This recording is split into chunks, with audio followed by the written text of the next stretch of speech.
It's a season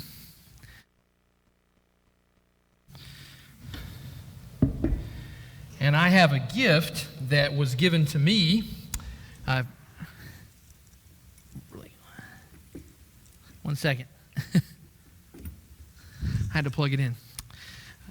This gift was given to me by my Mary's grandfather, and it's one of those old fans that I keep as high as I can, away from any fingers, and you know what I'm saying about that. But it's a gift that when I see it, I think of Mary's grandfather. And if you will, turn to 2 Timothy chapter 1 and verse 3. We're going to look at a gift given to Timothy by his grandmother. And it is also a fan, but spiritually speaking. I thank God, Paul says, whom I serve, as did my ancestors, with a clear conscience, as I remember you constantly in my prayers, night and day, as I remember your tears. I long to see you, that I may be filled with joy. I'm reminded of your sincere faith, a faith that dwelt first in your grandmother Lois and your mother Eunice, and now I am sure dwells in you as well.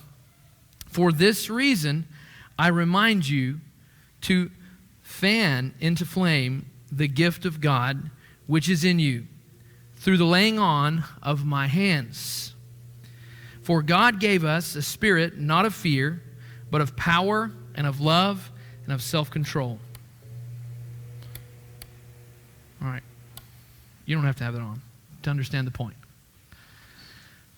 The idea of fanning into flame the gift of God, what does that mean? When I obviously think of it, I brought this here. This usually stays in the office, so I didn't have to bring it far. But the idea of fanning into flame is something that the moment that comes on, if some of y'all may have actually felt that, I'm not sure. But it's powerful. The idea of fanning into flame this gift that is within you. It was handed down by his grandmother and by his mother. And notice it says a gift that is from the Lord, and it's a spirit, not of fear. So think about the faith that we have. It's not based on fear. It's based on the power and love and self-control.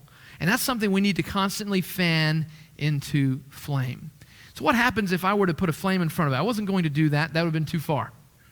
But if I put a flame in front of that, and you maybe it was embers that had been started, and you can think of those red hot coals. Maybe you've this is the time of year where you have a bonfire outside, and you blow on those coals. What happens? It causes the once flame that had died down to ignite back into flame. That's what he's saying. It's been handed down to you by your grandmother and your mother. It's something that is old. It's something that it is to be cherished, and it's handed down.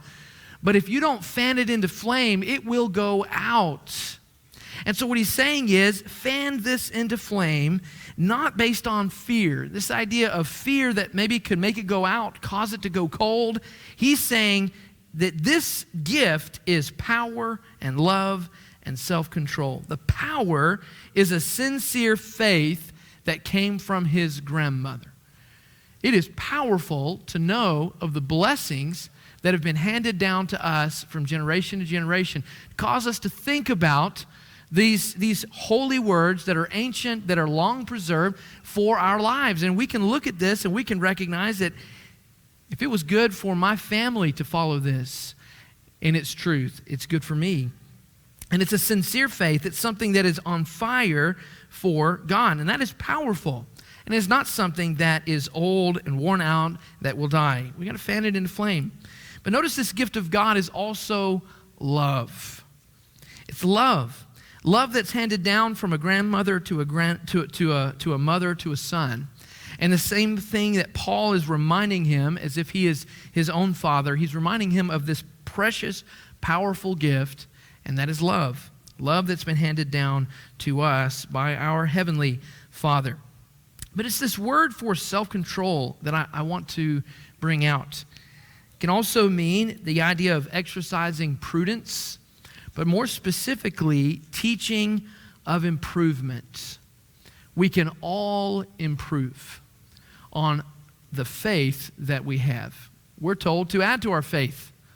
It's not something that we can just have that's passed down to us. And it's interesting, this was given to me and the wire was completely gone. It had actually been chewed up by mice, and it was something that was meant to be just given to me. Well, I took it apart and I rewired it, and I've greased it, and I make sure that it works. And that's why when I'm working on a lesson, I have that on and I hear that, ooh, and it is the best sound ever to work to. But what's great is it was something that was handed down, but I had to work on it. It's something that was not just handed and then it's just there. The faith that's been handed down to us is something we have to work on.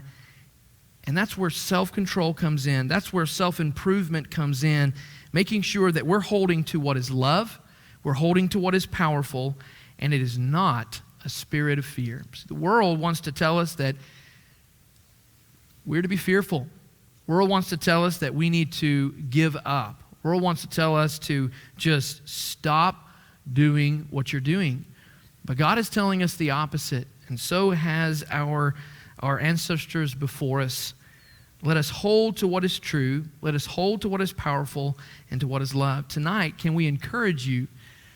Can we encourage you, maybe this lesson of just the idea of fanning into flame the gift that's been given to you, maybe it's been a reminder that we need to keep on adding to our faith, making sure that we're continuing to grow, making sure that we're not just settling with what we've been given and never striving to grow again. Can we encourage you tonight with this invitation? If you have a need, please respond now while we stand and while we